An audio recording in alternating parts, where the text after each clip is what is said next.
Hi, good afternoon. This is Bala Subramanian, ex-chairman managing director of CII. Post my retirement, I am closely associated with CII for supporting the cause of SMEs across India. Before I get into the typical details of SMEs and SME associated problems, I must tell you how this webinar is going to be held and what is the basic rule all of you have to follow. You must understand this is a one-way communication from CII Chennai.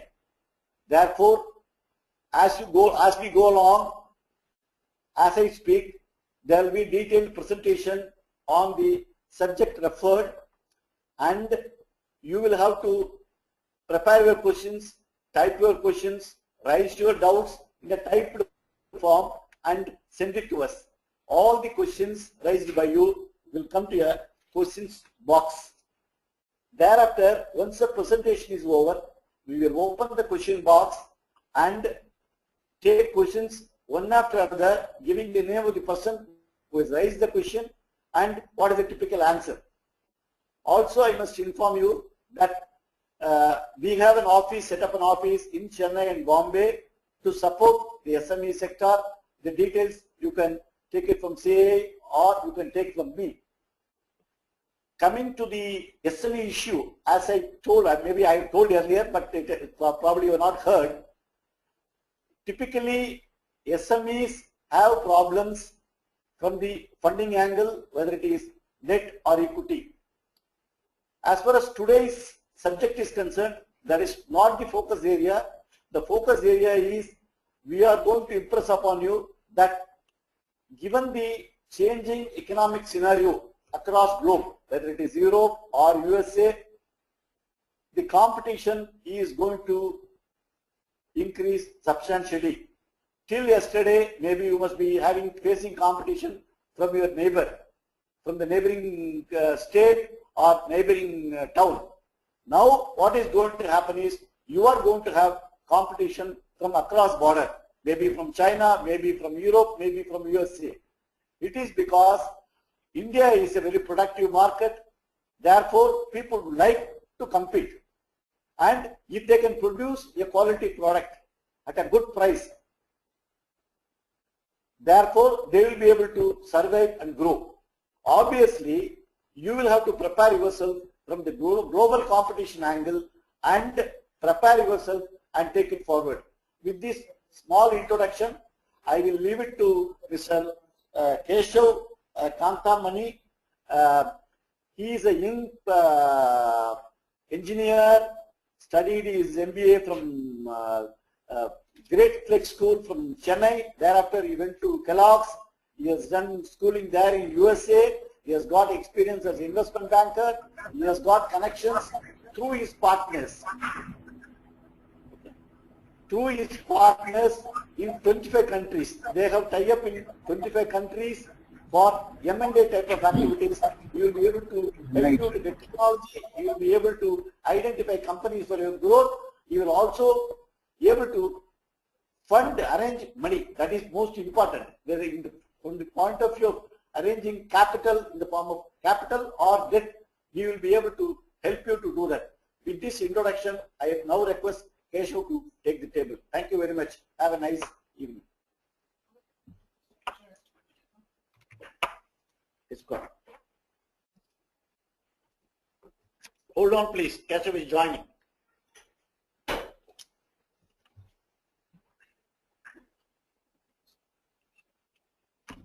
Thank you very much, Mr. Bala.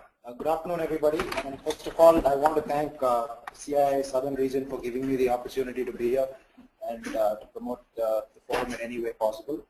I'd like to start off with a quick review of what Globality Partners is.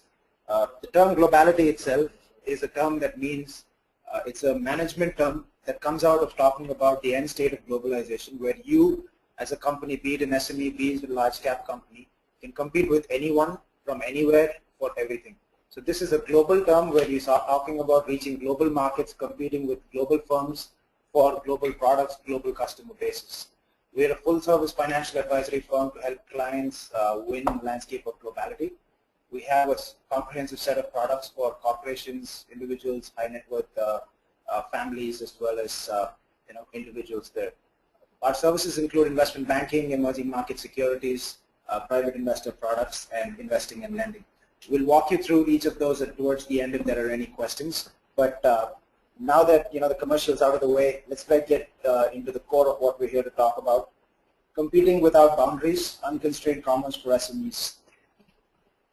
To kickstart this topic, I mean, when CII first came to us to talk about it, we went through a thought process that said, what does the market look like for SMEs going forward? And while doing that, we looked back in time, about 150, 200 years, and we started off with looking at the Industrial Revolution as one of the most important events in economic history. Yet, by many measures, the significance of that transformation pales in comparison with what is happening today. The advent of a new consuming class in the emerging economies is changing the rules of the game. How do you compete in today's world? So just to put things in perspective, I'm going to give you two shifts, right? The first Industrial Revolution happened in the mid-1700s. It took 2 whole centuries, 200 years for Britain, to kind of get up to speed with the Industrial Revolution. About a century ago, the US started focusing on the Industrial Revolution. It took it on for the second stage, and the metric we used is how quickly have they doubled the GDP per capita, which is a number that talks about how the economic output per person gets doubled. The US took about 50 years to reach that stage. Almost 100 years after the US started that journey, India and China started the same process. The time that it took India to reach there was about 16 years. China did it in 12. So when Britain and US tried it, they had about 10 million people in their population, whereas China and India started off with about 1 billion people each. So if you were to put this into some sort of an equation, you talk about the 2 leading economies that are coming out in the future experiencing roughly 10 times the economic acceleration of the Industrial Revolution of the past. Now that you were able to see the enormity of the situation, we wanted to dive a little deeper into what this means for you, how are you able to compete, and so on. First of all, now that we put the long-term picture in perspective, we look at the short-term, last 5-year time horizon. 2008 saw, a deep global financial economic crisis. It started off with unemployment. Unemployment rates all over the world soared during this period. For example, the unemployment in Germany was, about 6 to 7%. They're probably in the upper low teens, and they flew up, drastically. We're talking of Spain. They were about 10%. They flew up to about 20%, all during this 2008 to 10 economic crisis. Ireland, for example, had one of the lowest unemployment rates, around the place. They were less than 5% unemployment. They went to about 15%. So what happened is that you started seeing a lot of people coming off, the payrolls. People were losing their monthly income paychecks. This took a direct hit on the housing market. The US, for example, the housing market, which was tracked on a price index, fell from about 200 to the low 140s for the period during the recession of 2008 to 10. With all this happening, banks were going down. Lehman Brothers, for example, closed shop. Bear Stearns, Morgan Stanley, almost all of them took large hits. There became, a whole kind of cynical regulation system coming into play. This has effect on how you do business today. It will continue to have force into how you do business tomorrow. With that period being done, at the end of 2010, most of our thought processes led to where we thought we were coming out of the recession. So what did 2011 hold for us? Let's take a quick look. First of all, Fukushima happened in Japan. The tsunami and the earthquake together brought down a large part of the world's supply chain. The number of disruptions that took place right from auto to components, etc., was just enormous. There was a large threat from Iran on their nuclear crisis, which started raising fears of a Persian Gulf War, and that caused oil prices to go through the roof. Oil prices, for example, were about in the low 60s, early 70s. They flew up to the, to the mid 90s. That again has something that's directly impacting you. The global monsoons, took a dark shift. This was again a cause of, could it be global warming, could it be something else? Either way, net, you saw that global crop failures caused commodity prices to go up. This again, being a raw material input for most of you, would have impacted you. To give you some scale of how the raw material prices went up, a simple agricultural product that costed you 100 rupees in 2006, somewhere around 2011 would have costed you to the tune of 300 rupees. Now that's a ginormous thing that you need to plan about, and how do you go about doing that? We thought 2011 was done and the world's starting to ramp up again. We reached 2012. What does 2012 hold for us? First of all, the sovereign defaults. There's a lot of stress about how economies like Greece and Spain are going to survive the sovereign debt crisis. There's enough indications to show that the future of the euro itself is in limbo. We're seeing, despite the fact that the recession is over, for the first time we're seeing the GDPs of China and India start to slow. China's GDP, which was up in the higher percent change, if you look at a year-on-year percent change from 2009 to 2012, is gone from about 12% almost to about 7% year-on-year change. Combined with this, inflation is causing the wallets to become lighter. We're starting to pay more for a lot of stuff going on. This being the background for time until today over the last 5 years, I wanted to give you a brief idea as to how the future, the immediate near-term future is going to be for SMEs. First, global competition. Global competition up until 2 years ago meant if you were a large-scale player, if there was somebody from abroad coming in to fight the battles in your markets, that was competition for you. The SMEs have traditionally not been directly impacted other than low-cost imports from the lower price point markets like China, etc.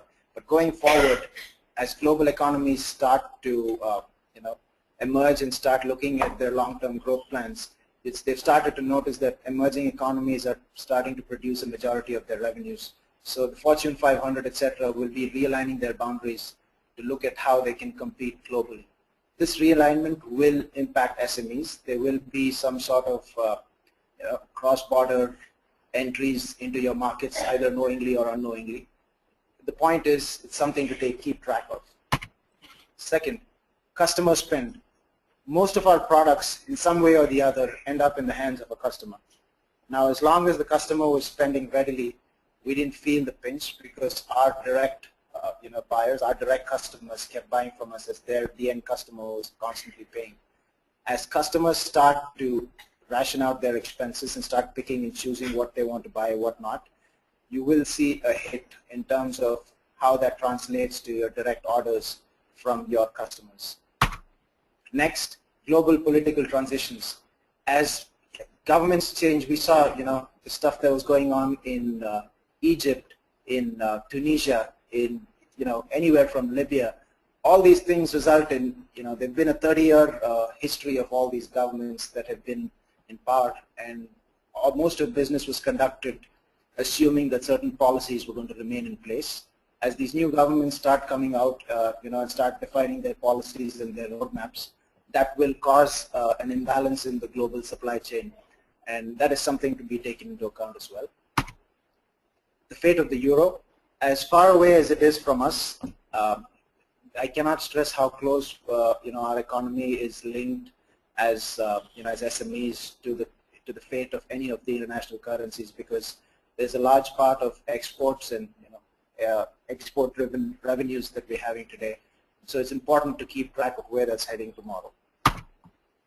Government investments, as most of the developed countries start coming out of the recession, they're looking at investing heavily into ports, roads, airports, infrastructure, etc.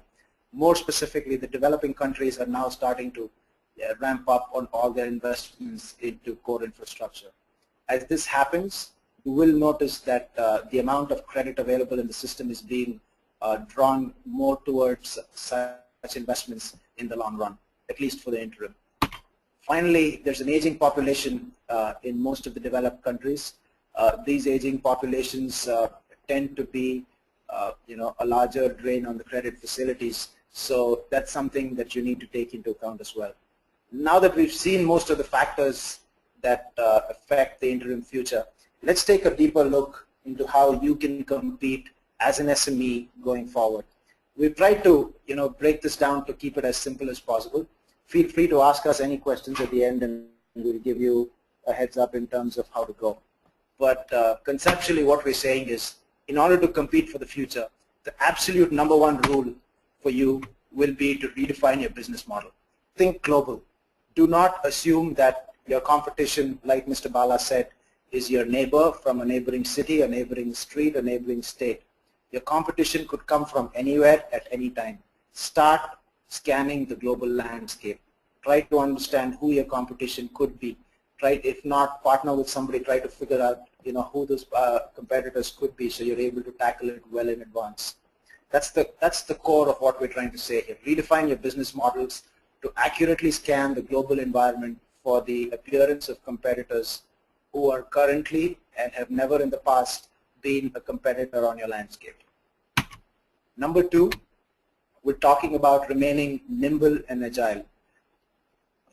Historically our problem has been we take on a large amount of debt. We're focused on repaying that debt with the existing order base. We're averse to taking risks and entering new markets.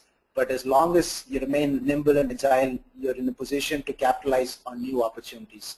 There are a number of case studies where companies and countries themselves that have been agile have been able to capitalize on market opportunities during times of distress, have been able to far outshine the others. That is something that you need to take into account at any cost. So apart from that, you need to look at something that talks about increasing your capital efficiency. Now, increasing capital efficiency basically hits on one point.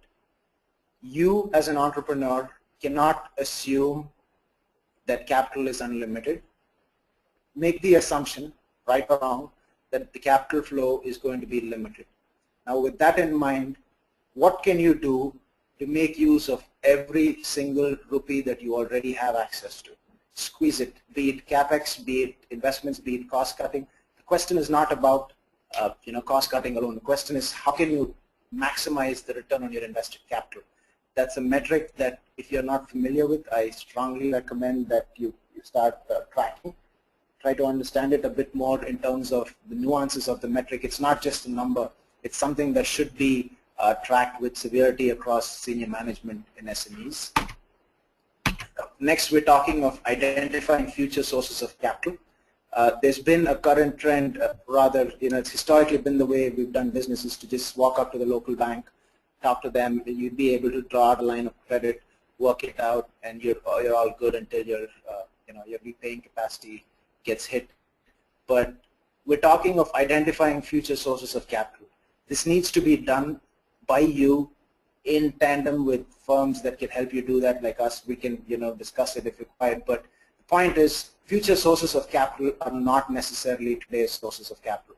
Your capital could come from another state. It could come from another kind of organization. It could come from another country altogether. It could come from venture, private equity. I mean, there's a whole set of options to be explored. It's not just the ability to raise your funds from a local bank. Now, this has also another dimension that it's not just a question of identifying the future sources of capital. You also need to look at opportunities where you can already start to develop relationships with them. So that's critical in the whole process because there's a certain way that you need to go about raising this capital. Your organization needs to be ready for that. And in preparing for a time when your current lenders are unable to continue to do so, you want to be market ready. You want to be in a position where you can leverage and immediately gain access to these sources of capital. So we recommend that you strongly look at leveraging those sources today, at least starting to have discussions with them. Next, we're talking of moving away from short-term funding. This seems to be a common problem with most of the SMEs that we are talking to today.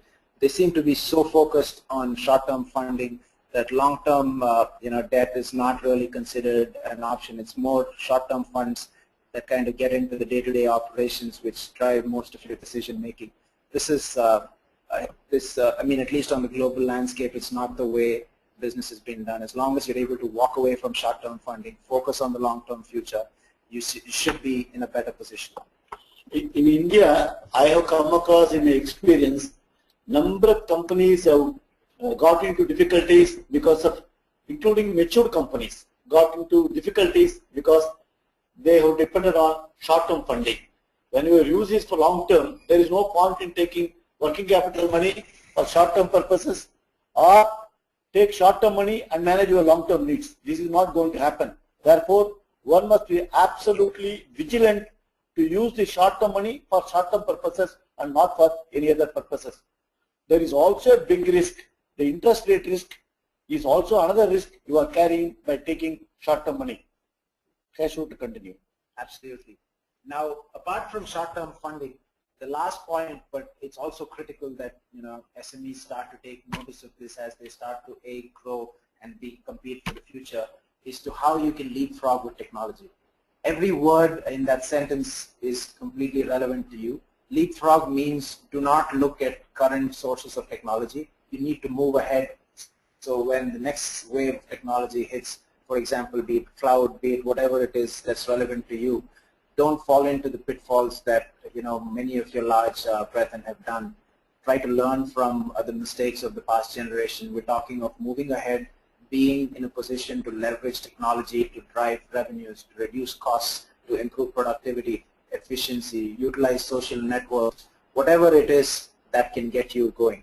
I mean, electronic and voice communications, video conferencing, technology workflows, and social networking have all transformed the whole connectivity landscape of global organizations. In fact, they've been, for example, this webinar itself talks about how efficiently technology can be used, versus 50 people flying in or taking a train from 30 different cities, coming into a conference room, sitting down. Energy efficiency, all of that has been most efficiently used. Yet, a majority of the global executives that we've spoken to on the SME, landscape continue to believe that they're currently already getting the best out of technology. They seem to be happy with their accounting systems, etc. We're talking of taking a globally integrated view on technology to grow your business. So that's a pressure that you need to be looking at. Two more points I would like to add. Based on my experience, liquidity is a key thing. If you want to successfully run a unit, whether it is small or medium or large, you must have comfortable liquidity at all points in time. Having said that, is it easily available? I know it is not easily available given the current market conditions and the banking approach. So therefore, you have to plan in advance what exactly I want 6 months hence or 9 months hence. If you want sometime in say March, April, May, now you should have a clear plan. This is what I want, and start with the bank. Bank is not much concerned. Therefore, you must be more concerned about your business and start your planning well in time based on your projected business schedule. This is the point I want to tell you. Liquidity, adequate liquidity is going to be the key success inter alia among other issues. So with all of this in play, I just wanted to kind of recap how you would go about thinking through your strategy. First of all, frame your objectives and constraints. Decide what you want to be, where you want to be, and how you want to be there, right? Understand the scope of potential solutions, clarify the rules that govern your work. At the end of the day, you have to have a clear roadmap for what you want to be first 5 years hence, 10 years hence, etc. Second, you need to baseline what your current capabilities are. What is your current level of performance? Understand the sources of value in your past performance. Identify changes in markets and drivers. That's exactly all these factors we're talking about. Analyze your existing capabilities. Nobody in the world has, an answer to everything. You go out and get the answer. You pull in the required resources and kind of get there. You need to be able to forecast what the future environment will be. That's the next stage where we're talking about, most of the factors that we touched on in the interim. Of course, there's nothing that's guaranteed, but for the most part, you need to be able to identify the basic emerging trends and implications. You need to be able to isolate the critical uncertainties and, you need to, at the end of the day, you need to come out with a realistic scenario as to here's how my economic environment is going to be. As an SME, it's really hard because you're focused on your day-to-day operations, but it's critical that you start thinking about how you fit into the larger puzzle. What are the changes that could happen in the larger puzzle that would eventually affect you? So once you kind of go through this process of framing your objectives, identifying where you stand, figuring out where the environment is going to be, you need to be able to say what options do we have to create value. So this is the growth part of your plan. It should include something that talks about, okay, here's my current performance criteria, here's what I can do for the future. Here are unexploited niches in the market, in the opportunities for products, services, be it anything. You need to go out there and drive your performance. Once all of this is done, you will need to say, what kind of choices will define your strategy. Decide now where and how you're going to compete.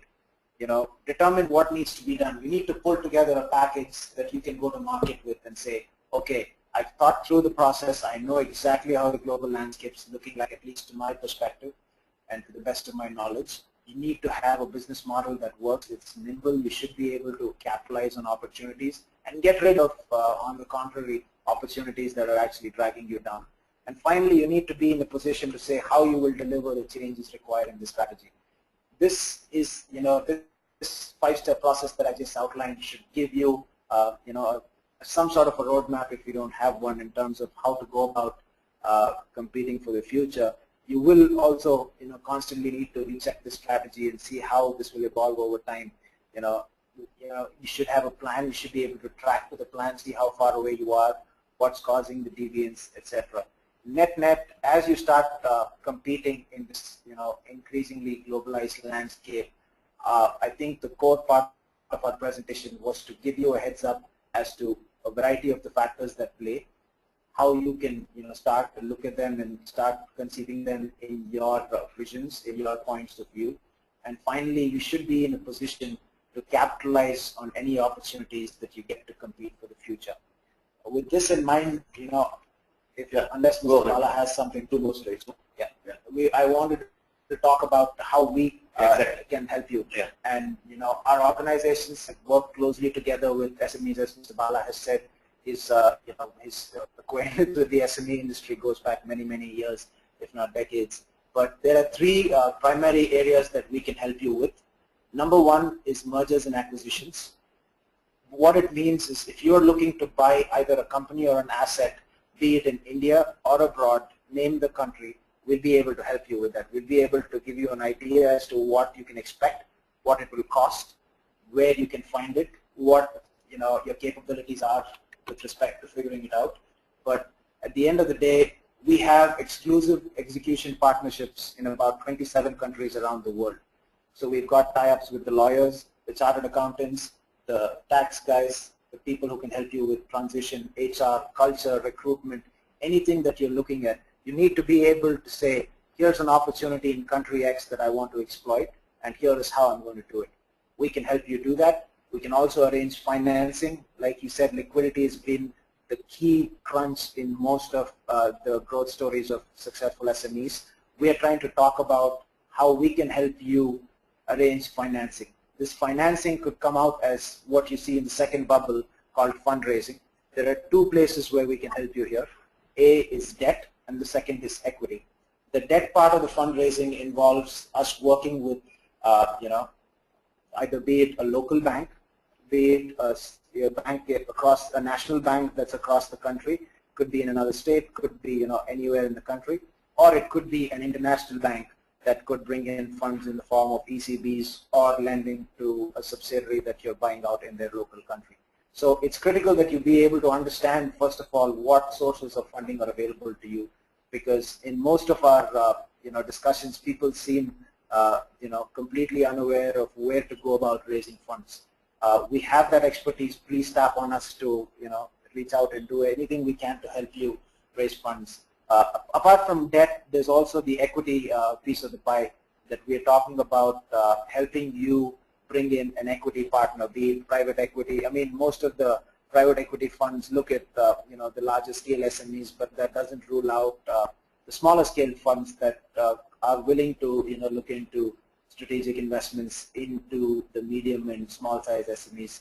So if you're looking at bringing in equity, giving out equity stake, you'll need to be able to orchestrate a growth story that I'm going to come to shortly. Finally, we can help you with selling your business assets. We're talking of if you decide to sell one or more of your divisions or the whole business itself, we'll be able to tell you what the valuation of your business is, who the potential buyers are.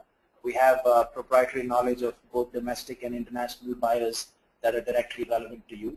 And we will provide you with a one-stop shop, including end-to-end advisory for legal issues, financial issues, tax issues, the lawyers, anything that you need, chartered accountants, etc. We are a committed partner to help you grow strategically for all your capital raising as well as M&A activities. We can work, like we said, across the board. We have a very senior team that's guiding us. We have the ability to tap into their vast networks to help you grow. But all this being said, I'd like to, before we start off with the question and answers, I'd like to quickly say that the most important thing in all of this is for you to have financial discipline going forward. It is critical, and I cannot stress more how critical it is for you to have, it's just not enough to come to us and say the most, the most common event for both of us is that generally an entrepreneur who's doing exceptionally well with the concept and execution comes to us and says, hey, I'm looking at raising funds. Unfortunately, his company is not in the shape that it should be for us to kind of go out there and raise the funds for him. We're not talking of having a requirement for no funding. Everybody needs funding for growth, but it means that you need to have a financial discipline. Your balance sheets need to be in order. You need to be able to bring out the numbers, project your revenues, work with your customers into looking at their future order books, come into the banks, talk to us about what your growth story is. We'll help you along the way, but the primary responsibility and the end, the end product is going to be stuck with you. So you need to be completely conversant with each and every one of your financial metrics. If Mr. Bala has something to add to that. I have nothing to add. Invariably what happens is, as the growth story happens, we tend to forget the financials and the basic principles of working with the company, growing the company. That leads us, as I said earlier, we are using the short-term money, we are diverting the money, all these small mistakes we do that culminates into you affecting your growth in a bigger manner. Therefore, you should be very conscious in the current changing scenario. It is not adequate to be only your product is good, you are good, but your balance sheet is not good, your financials are not good, nobody is going to marry you. Be clear on it. And no one will be able to help you. Therefore, basically, I am not saying you must have a AAA balance sheet. I know it is not possible given the Indian conditions. At least we should have a basic, your net worth should be decent enough, your debt equity should be reasonably good, and you should be able to service the interest and installment to the bank generally, regularly. 1 or 2 delays here and there, it is okay, it will accept, we understand the problem. But if there is a continuous delay, continuous development of LCs, those cases will be totally, we have to deal it differently, and then your growth is going to be affected. It is going to be affected by your own action. Absolutely. Now we are opening the session for questions. You can type your questions. We will answer you. Thank you for patient hearing. Thank you very much. Thank you again, everybody.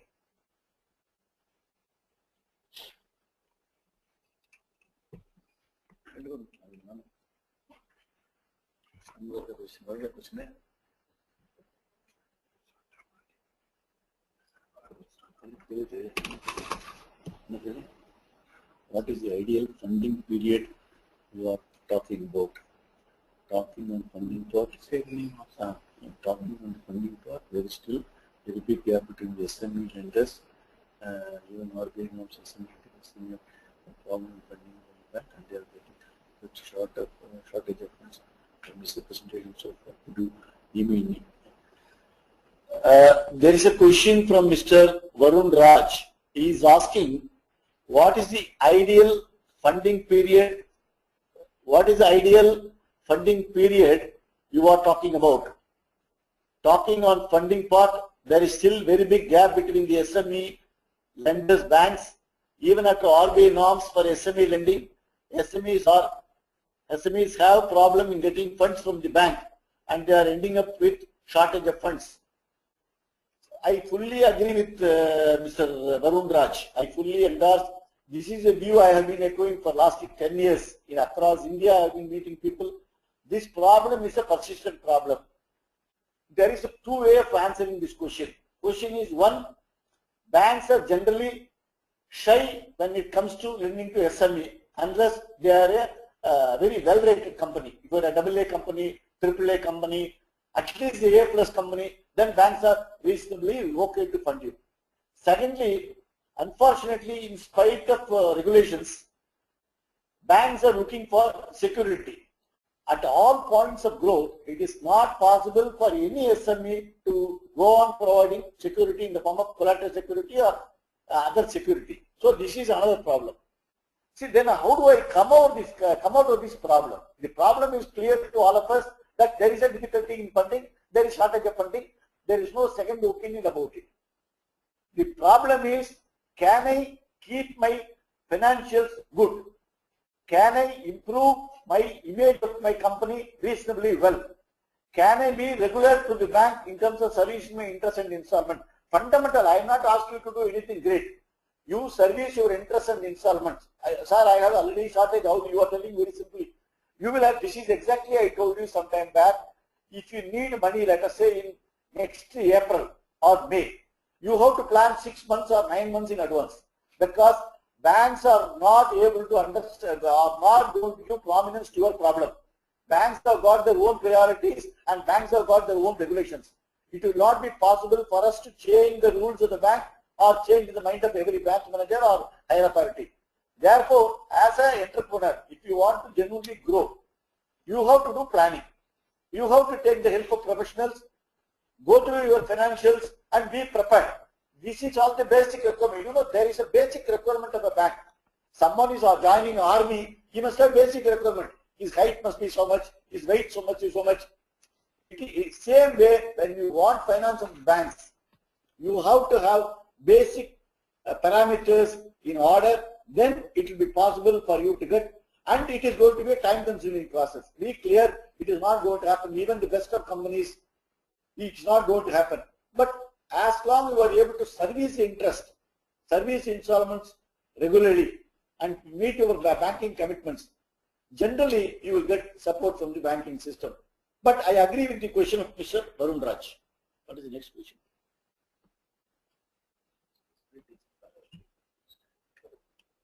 Mr. Tarun Agal also asked a very simple question, but the answer is difficult. Can you specify the decent balance sheet terms? Decent balance sheet terms, as I understand, you must have assuming your turnover is 100 crores. Let us assume your turnover is 100 crore. At least 3 months you should have net worth. Say 35 crores of net worth. I am making a very rough estimate. And you cannot borrow than twice your equity. Normally, 2.5 times also you can go. See, you have your equity net worth is 10 crore. Ideally, you should go 2 times, 2.5 times. And you should always maintain liquidity. There is no straight jacket answer for these things. But then you can always know that I am a simple thumb rule as an ordinary SME, you keep it. You should have liquidity to service your interest and installments. If you have liquidity to pay your staff salary, fundamental is to pay your staff salary, pay your electricity bill, pay your other commitments, plus pay. Sir, you are making a big order in a small way. That is a basic requirement. You want to make money. If you want to grow, you have to be disciplined. Initially, you may not be able to take home money. But then, once you are 4 years, 5 years, 8 years, if you follow this basic discipline, the bank feels that you are a good borrower. It takes time. It takes time to bank to feel, maybe 5 years, 8 years. Once bank feels, then you can grow one by one. Second point is, invariably what happens, we don't try to engage professionals. We are shy of paying salary sometimes. The SME, the entrepreneur himself tries to do everything. It is not possible. You may be very competent in production. You may be very competent in marketing. You cannot be competent in everything. You may be competent in finance, but you cannot become. Therefore, wherever required, you have to take professionals. When I am not well, I go to a doctor. I don't ask my grandmother to treat me. So this is the changing environment. You have to seek the help of professionals. So there is no direct answer, but depending upon the project, depending upon the requirement of the company, the debt equity ratio, DSCR, current ratio, all these have to be worked out. Typically, I can give some basic. So debt equity, ideally, I will say 2 to 2.5. Current ratio 1.44, ideally, I will say. DSCR should be above 1.25 or 1.3. See, but these are only basic. Depending upon industry, depending on the circumstances, it will change. Or ultimately, from the banker's perspective, you should be considered at a reasonable risk. Today, everything is measured in terms of risk. So you should be considered as a reasonable risk. Is that question? What is which question? Yeah. So, Mr. Rukshad Dadaboy has asked a question of, can we run through a case study of where you helped an Indian company set up business abroad? So there are two ways of answering this, Rukshad. I mean, there's one way is when you look at acquiring a business abroad, and the typical path that follows is you would go to a firm either like us or any other investment bank that has some sort of view in terms of what businesses are available and what your thoughts are. You work your goals out with them, and then you go about identifying assets. You fix a peg, a valuation price. There's a method to which you can value companies. Come out with that process. Let's say the cost of the company is $10 million. You can assume about 40% of that will be the equity that you're required to pump in, and 60% would be the debt. Again, this is just a thumb rule. There's no hard and fast guidelines, but typically it's about 60-40 or 55-45 in terms of the bank debt that you can raise versus the equity you're required to pump in.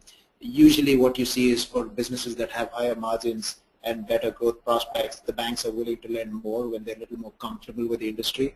In cyclical industries like auto, etc., the banks are a little less inclined and comfortable with lending to it, because they've seen multiple cycles of the business, and there's nothing that we can go to them and talk about in terms of being more comfortable with an industry that they seem to know so well. So that's typically how that process would go. Once that's done, you would go about signing an engagement letter with with them. You'd sign a contract that's shows your intent to purchase at a specific price. You'd go about saying if all the facts that I've received till date are true, then I will buy your company at whatever $10 million is the number we're discussing. But the due diligence process would again be carried out through firms, and we can help you work through all of that. The legal contracts will help you, negotiate the local languages, people hiring, etc. So there are experts in all the fields that you can tap into. That is typically the way such a process happens. There's another question about a case study. I mean, I think that's a very good idea. Next time we'll come with a case study talking about some of these credentials.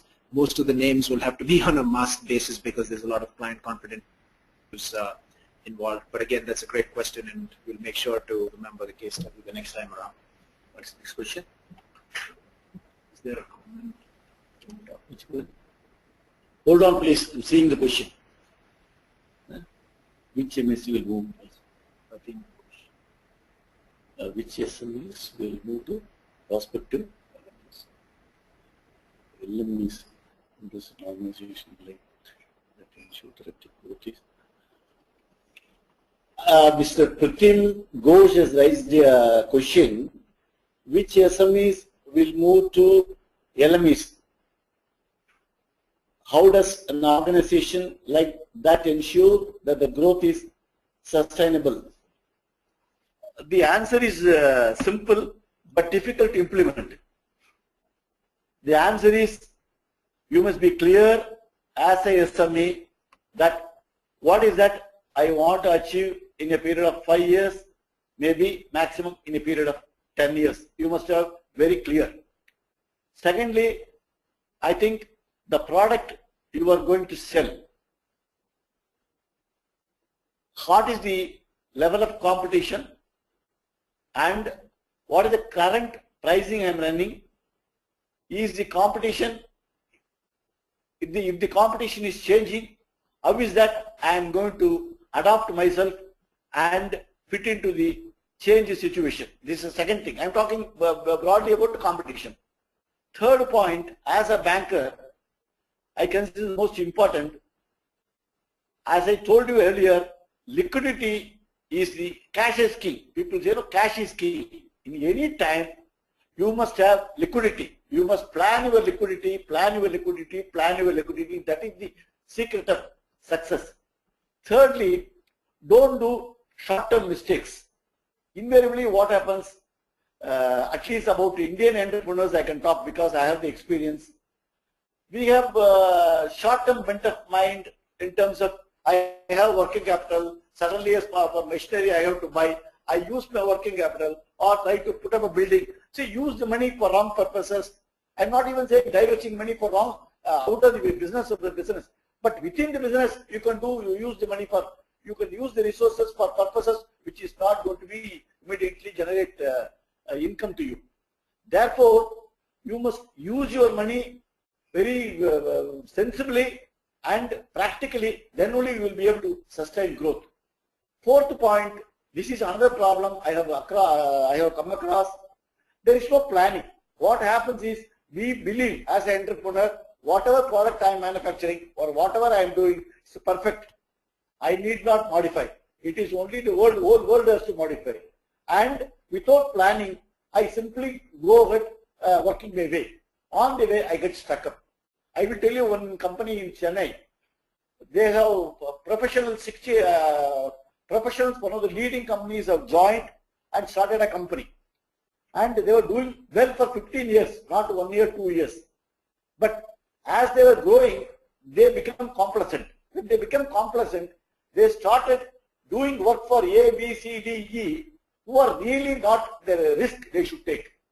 There, out of the turnover of, let us say, 2,000 crore, 500 crore got stuck up.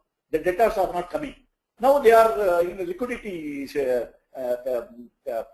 crunch. They are in a liquidity crunch. Suddenly the company which was growing at the rate of 30% for 15 years suddenly stuck. Because they went and did work for people. That means every point in time, it is every day, you will have to assess the risk, understand the risk, and ask the same. He must be a regular buyer. In spite of it, periodically you must have check-up about the buyer. Is that my money is going to come? Even it means my margin is marginally reduced, my money. I will tell you one more example. I was in Bombay 2 days back. One entrepreneur from Gujarat met me. A very young entrepreneur, and he is selling some product to basically to UK, and I think UK is predominantly selling to UK, Germany. He is selling. And now he wants to expand his market, doing well, very well. Africa, he has got an order for about $1 million. He was quite excited. He came to me with orders. Bala Sahab, I have got $1 million. What do I do? I told him, Africa, I have got it. No, sir, I know this. How do you know? My brother's uncle told me. I said, this is all will not work. You will have to understand. Go to this one, ECGC, find out the credibility, and go to some other agency. Check up, go to bank, check up his credibility and be satisfied. Instead of taking entire 1 million risk on him, he is giving you 10% advance, ask for higher advance, take risk in smaller pieces. See, it is very attractive when you are doing business and the business is growing. Generally, we tend to forget things are going to happen. Suddenly, one major accident will pull you down. Therefore, caution at every point of growth is very critical. This is what I want to inform you. What's the next question? In business exporting products to Europe, what should be the working strategy to reduce the risk of fate of a global political transaction? There is a very nice question from Shibit Vora. Very good question, very practical question. I am in business of exporting products to Europe. What should be the working strategy to reduce the risks of fate of Europe and global political transitions? It's a very, very, very difficult question to answer. You are doing business with Europe. You must be knowing your customers. If it is countries of higher risk, like let us say Greece, Portugal, or Spain for that matter, I think you should be doubly cautious. Whereas you are exporting, let us say, to Germany, maybe France, maybe UK, maybe other European countries, I think you have to assess country-wise risk first, then go to the specific customer. Is the customer's financials have changed? How does his balance sheet look like? Does his turnover go up? Is he in the business of consumer thing, or he is in a difficult business? See, what is the product you are selling? That is the key thing. Which country you are selling and who is the person you are selling? I think you have to constantly evaluate, notwithstanding how euro goes. I think this evaluation you could do, I think you will be able to take a call. But certainly, if I am like you, I am you, I will not like to take a risk on Spain today, certainly not on Greece, and certainly not on Portugal. So you can be comfortably take risk on some of these countries like Germany, UK, France, subject to having a satisfactory track record about the concerned person concerned. That is the key point. Next question. Which one? Abroad. One more question from Rushad Databai. Keshav will answer. So, Lukshad, your question was about which countries we have partners in. If an Indian company is interested in making an acquisition abroad, what data will you be looking for from the Indian company, and how will you go about the acquisition steps? I think this was covered with part of a previous question, but I'll still go through it again. I mean, there's 27 countries, obviously the usual suspects of US, South America, there's, the UK, Germany, France, etc. But apart from that, we're also as far out as Albania, Tunisia, Latvia. It could go to Australia, New Zealand, South Africa, and the list is endless. The question is, what if an Indian company is interested in making an acquisition abroad, what data will we be looking for from the Indian company? First of all, why do you want to do the acquisition? What is your rationale? What is it you're looking for? Once that is done, we'll be able to identify if there are assets in those regions that match either criteria. We go through that process. It's an iterative cycle with you. Once that is done, we'll go about looking at, do you have the ability to acquire that company? This could be like Mr. Bala was talking about, you should know your financials before you even come to us. You should be able to be in a position to say, yes, I'm financially sound enough to be able to acquire it. It's not just a question of getting 60% debt to acquire a business. That 60% debt needs to be serviced even if that business goes down. So now the question is, in addition to your existing problems, what happens if the acquisition goes south? These are all factors that you need to take into account. So we'll kind of run through that whole discussion and mentor you through the process to figure out what your best options are. I hope that answers it. And the question in terms of the acquisition steps, I answered as part of a previous question. But a good question.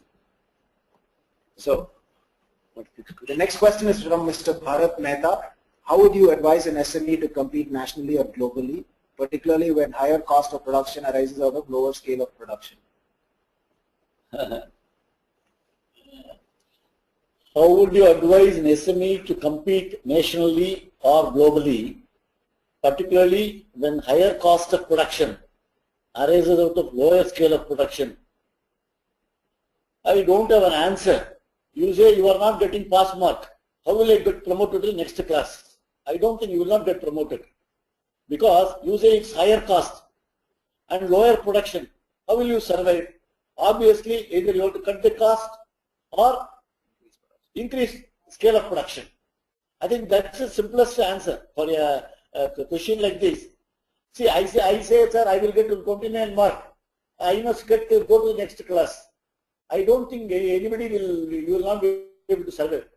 I think you will have to manage in terms of reducing. See, this is what one of the points he said. See, capital being a scarce commodity, you must conserve capital and save wherever you can save it.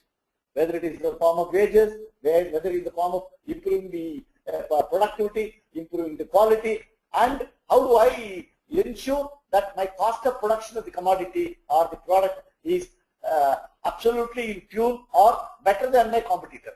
Unless this happens. Second point is, you are talking about lower productivity. If a machine has to produce 100 units, economic units, you are producing 76, how long you will be able to manage? You will not be able to meet the cost. So obviously the unit will have difficulty and it will go out of production. Therefore, these two combinations will not work for the growth of business.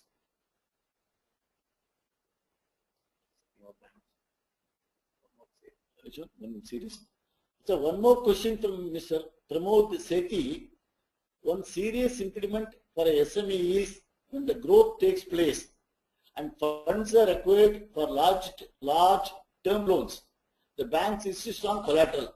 How can this be bridged without hurting either parties? It's an excellent question what Mr. Pramod Sethi has asked. One of the best questions in today's thing.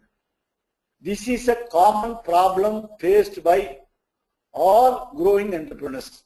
It is not Mr. Sethi alone is facing this problem. Invariably, 8 out of 10 SMEs or even growing other mid-sized companies are facing this problem. So what is today happening? Today, a new development is taking place last 4 years, 5 years. I have been in the banking industry for 40 years. Last 5 years, there is a small change.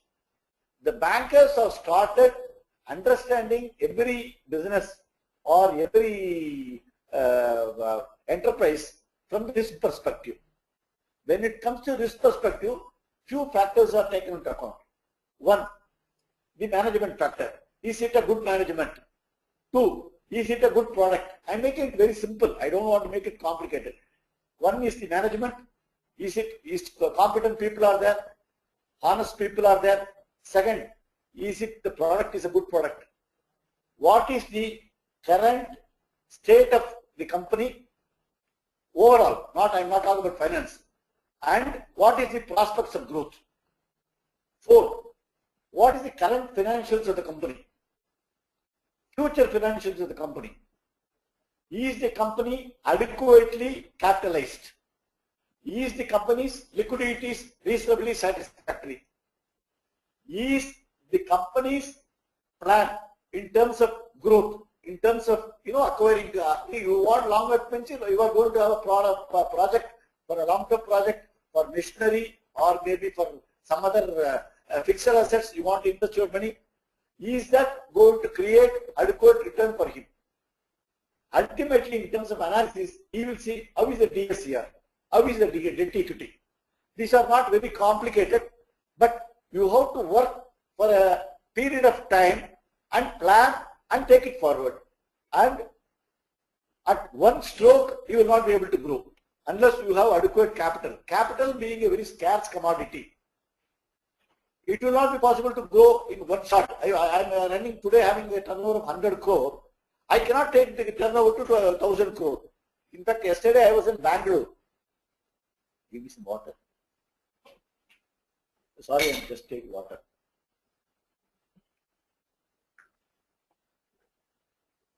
Yesterday, same time I was in Bangalore. There is one well-established agro product company having a turnover of 100 crores. I held a discussion with the managing director of the company. I held discussion with the CEO of the company, and I also had the opportunity to meet their entire marketing team. They made a beautiful presentation to me. What are all the products they are having? How the product is, well accepted, and this is going to be the future. They want to increase the turnover from 100 crore to 300 to 500 crore. All that was fine. When I asked them only one question, you have got beautiful plan, your product looks good. I asked them one question, have you planned how you are going to fund this? They said, that is the only thing you have not planned. I told him nothing will happen. Have you got equity? Sir, that is what we don't have. So, merely thinking big doesn't, I want to conquer the world. It doesn't happen. Therefore, if I have a son, age of say 3, 4, 5, or I have a daughter of age 3, 4, 5, if I have to get them married or give them education, I plan 10 years. So also your company, if it has to grow, you have to plan in terms of building equity, in terms of building credibility, in terms of improving the financials, including perception, including image. So, sir, you are giving a very long-term answer. I am not giving a long-term answer. Basically, these will be required, and capital. Capital will be key for growth. Plan your capital. I will tell you one more company which I was associated. It's a $2 million company. company was going beautifully. Beautifully means really fantastic. The market cap of the company was going haywire, fantastic. And they wanted to, the revenue of the company was about 500 crore. Revenue, I'm talking about the revenue was 500 crore. They wanted to go to 2000 crore. That means they have to invest X amount of money in infrastructure, which the bank, they were being a big company, good company on paper, they were able to get the loan, substantial loan. But market completely turned. The market completely turned. India, perception about India changed. And the industry also, because of certain policy changes, completely ruined. Then he could not get equity. He has already availed the loan and he is in trouble. The company is in trouble. Therefore, you have to be, I told the promoter 1.5 years back, right, you are building without foundation. No, sir, I will get equity. Like this, I will get equity. Within 6 months, whole thing changed. Why I am giving this caution? Because please plan for your equity. Debt will automatically follow. Please maintain basic discipline, financial discipline. Debt will come, your company will grow. Don't think for short term. Maintain adequate liquidity. These are some of the basic things. If you follow, I think on the product side, I am not competent. Product, of course, it has to be a good product, it has to be accepted product, correct pricing should be there, quality should be there. All of other factors, I think you will manage. Therefore, plan your financial requirements, take the help of professionals. We will give our experience, we will give our knowledge, we will give our contacts, we will give our connections for your growth. Thank you. I think whatever questions have come, we have answered, and I want to thank everyone who participated. Of course, this is my first webinar I have done, and I'm extremely happy that I could share my knowledge across India.